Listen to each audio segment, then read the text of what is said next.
All right, everyone, coming off of a world record in his last GDQ appearance, I'm excited and honored to introduce Jaxler, who will be showing off Warden, Melody of the Undergrowth. Take it away.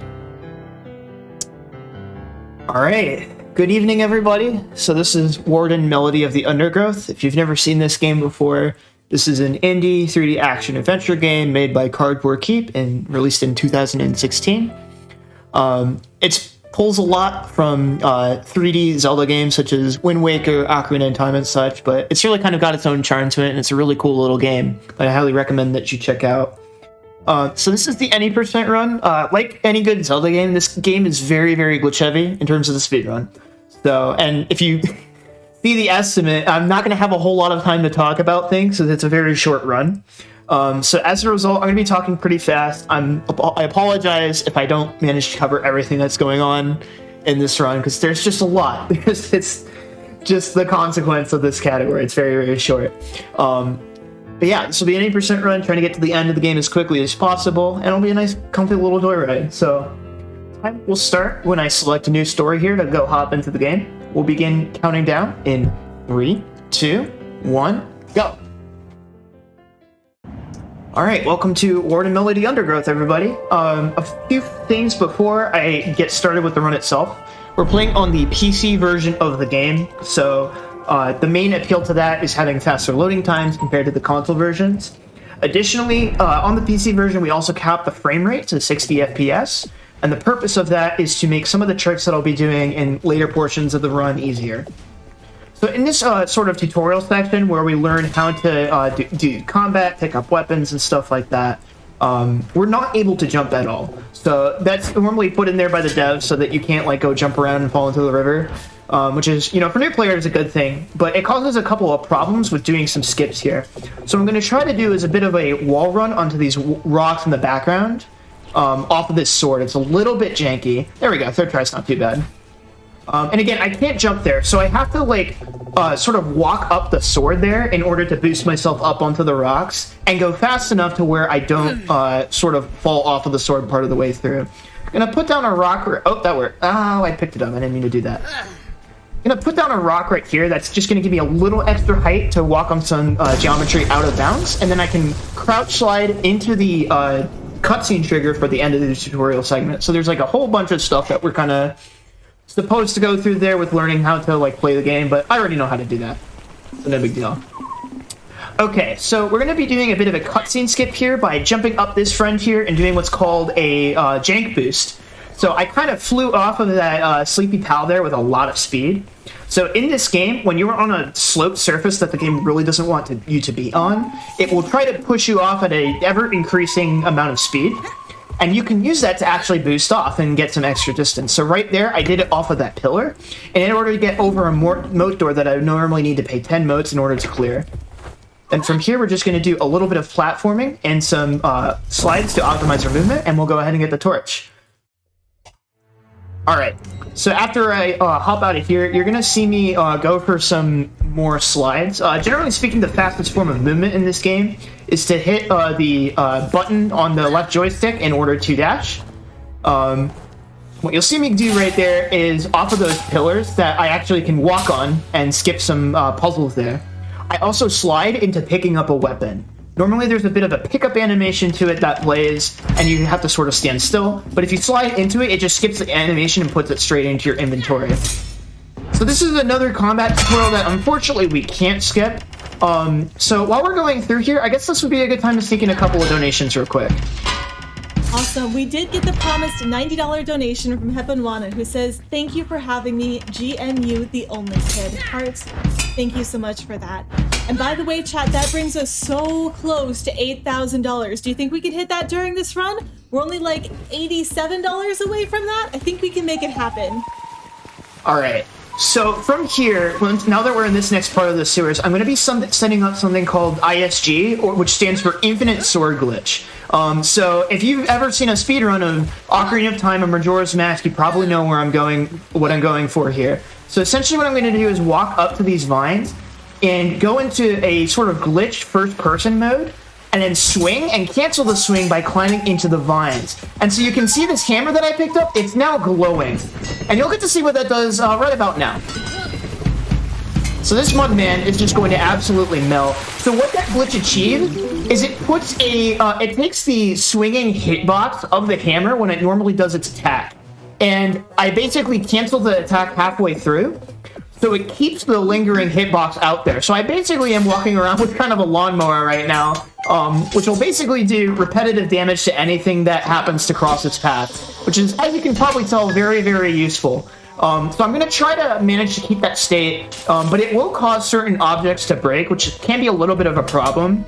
But when I exited the sewers, I actually slid into the loading zone to set up a state called crouch storage in order to perform a series of jumps that I can use to get over that door. Normally, when you slide into a loading zone like that, the game changes your hitbox into a smaller form when you're sliding so that you can crawl through crawl spaces.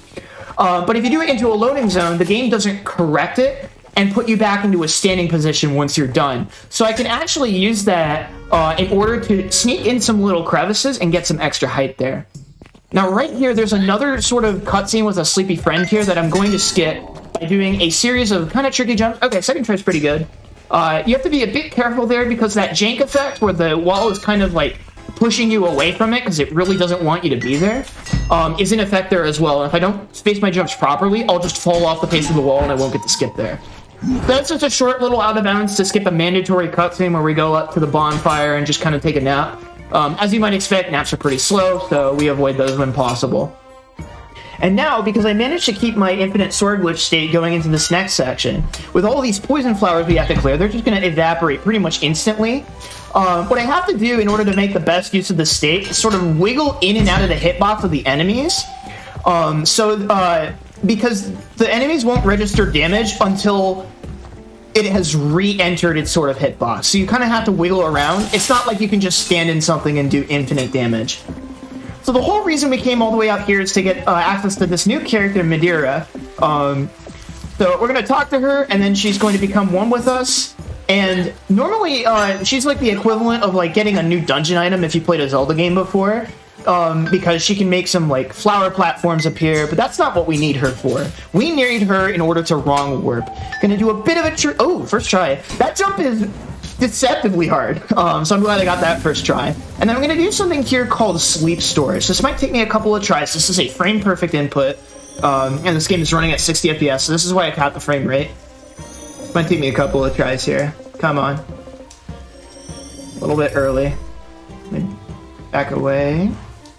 There we go. So I know that I got it because I saw our character turn towards the bonfire, which means that it got pulled away for just enough time. And so what that does is it lets me, if I swap character and do that and hit Y at the same time, I can basically move around and decide where I want to sleep. And with that, I can actually take, like, when I perform that sort of weird setup, it'll take the XYZ coordinates of whatever previous area I was in and apply them where I warp to. So what that does right there is it lets us wrong warp past a gate that normally opens after you've beaten all of the other bosses and dungeons of the game. So now we're basically at the end of the game and we're only like 7 minutes in. Yeah, there we go. So now that we're heading into the mountain pass, I'm going to set up crouch storage again. So you saw me slide into the loading zone there. Now the game thinks I'm in a state where I'm in a crouching hitbox while still walking around. And that's going to allow me to do a really cool strat coming up here called Canyon Skip in order to skip some puzzle platforming here in the next section. Normally I do this part without the torch, but I figured you all would want to see where I'm going there. So this might be bad. Okay. So I'm going to mash jump up here to get a little extra height, and I have to do a wall run and make sure that the force of the jank doesn't push me off. And then I jump up here, and there we go. We got Canyon Skip first try. That's pretty good. That's a hard strat. It was probably the thing I was practicing the most today, so I'm glad I got that pretty quickly. It is very easy to get fall off that slope there. I'm gonna jump off this guy's head, and we can skip that fight. And you're gonna see me set up ISG again. So the first part of this strat is activating what's called first person glitch, where I jump and enter first person mode at the same time, which allows me to have character control during first person mode. And then during that, being in that state is what allows me to cancel the hammer swing into the vines and sort of activate this lingering hitbox. So when we swapped characters to Madeira earlier in order to perform the wrong work, we lost our ISG state. But by doing it on the ladder there, we get it back, which is going to be really fast for the final boss.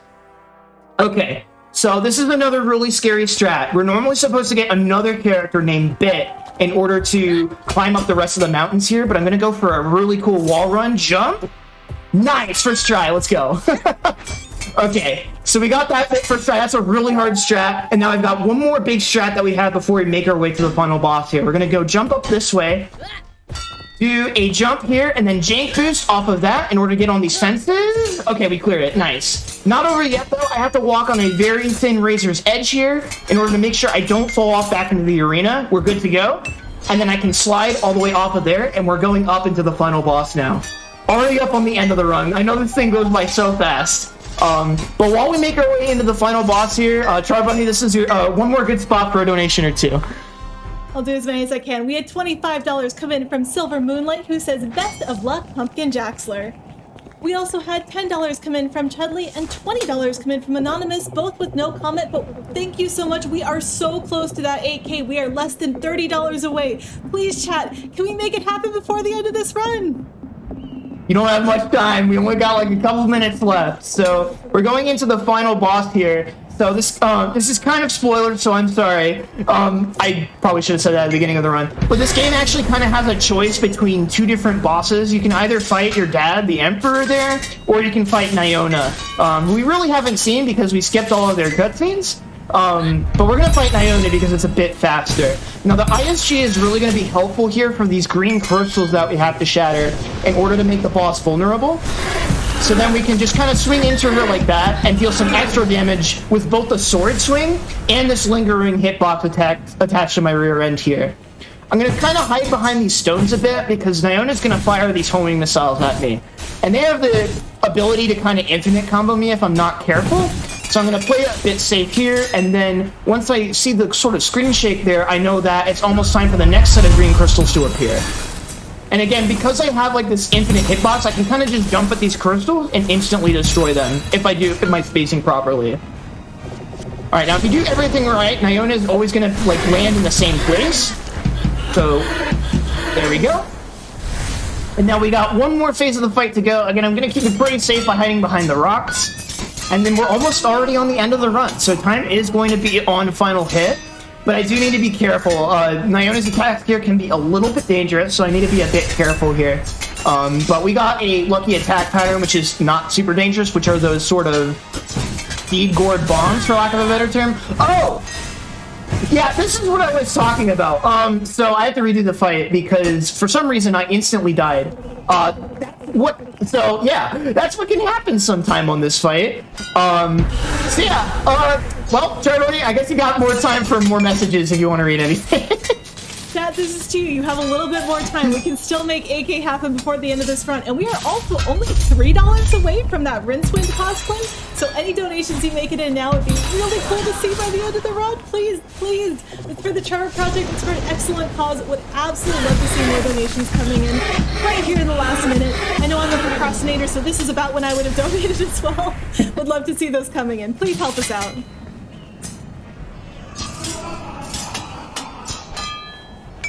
Time for one more, if you want to fit one more in. I do want to, I want to talk more about the Charter Project, because I know that this is such an important cause. Not everyone might know what they do. So they are the world's largest suicide prevention and crisis intervention organization for LGBTQ young people. The organization works to save young lives by providing support through free and confidential suicide prevention and crisis intervention programs on platforms where young people spend their time. A 24/7 phone lifeline, chat, text, and soon to come integrations with social media platforms. Chat, this is what your money is going towards, is towards helping these people who definitely need it and who could really use your support. Please, please help us out. Alright, so hopefully, if I don't get, turbo trolled by Nyona here, time will be coming up soon when I deal the final damage to the boss. This is, even though, the record for this game is under 12 minutes, this is why I set the estimate, at 16, is because this can happen. But we should still be pretty good. We got a good attack pattern here, so I should be relatively safe. Oh... And I say that, we're good. Okay, let me take some safety heals here so I don't die again like a buffoon. I've never seen that happen before. Normally you actually like have a sort of chance to like try and get out of the way, but for some reason I took like 3 bars of health instantly, which kind of messed me up. So get ready on time here. Oh, time. Okay, I got the multi. That doesn't always happen. But yeah, there we go. Other than the final boss, that was a great run. That was Warden, Melody of the Undergrowth, and I believe just under 14 minutes.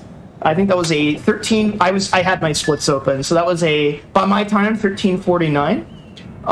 So even though the boss was kind of rough, I actually got a gold split in that mountain section with all those cool wall run strats. So that was pretty cool. But yeah, sorry if I missed anything in terms of like explaining stuff. This run goes by super duper duper fast. But kind of the benefit of that is if you've never seen this game before, and like the elevator pitch I gave was like, oh wow, how have I never heard of this game before? I have to try it.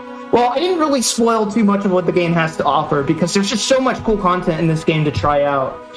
If you're looking for that Zelda itch, I highly recommend this game. It's just a really solid, well put together game. There's a good chance that you already own this game as well. If you purchased the Bale Relief itch.io bundle that was done like a couple Februarys ago, then you already have this game. You just need to download it and play it. So also just recommend if you don't have that bundle, then you just check it out. It's on itch, it's on Steam, and I think it might be on some consoles as well. I need to double check. But yeah, you should play this game. It's really, really fun, and the speedrun's really, really fun too. There's a couple really cool categories in this game. But yeah, that's pretty much it for me and for Warden. I just want to say thank you to the staff for squeezing in such a short run. Additionally, I'm just like extremely impressed and proud of the speedrunning community as a whole. I always like to say that the speedrunning community on average tends to attract a lot of really kind and caring people, and Only Kid was definitely no exception to that rule. But I think it just really speaks to the volume of this community's culture and values that, you know, we can come together like this and do something so amazing in just such a short turnaround. It's really inspiring, and it just makes me feel so honored to have any kind of space in this scene. So thank you everyone for all that you've done this weekend, and for everyone especially working behind the scenes as well. That's going to be it for me, folks. I really hope you check out the rest of the event. We've got a great messenger run coming up next. Stay tuned. Have a great night, everybody. Thanks for having me. Well, thank you, and one more giant virtual round of applause for that phenomenal run by Jaxler. And I am so happy to announce that we have crossed $8,000 raised for the Trevor Project during this marathon. That was helped out by a couple of anonymous donations that just came in. We had a $23 donation from Anonymous and a $5 donation from Anonymous. Again, $8,000, everyone. Congratulations on that milestone.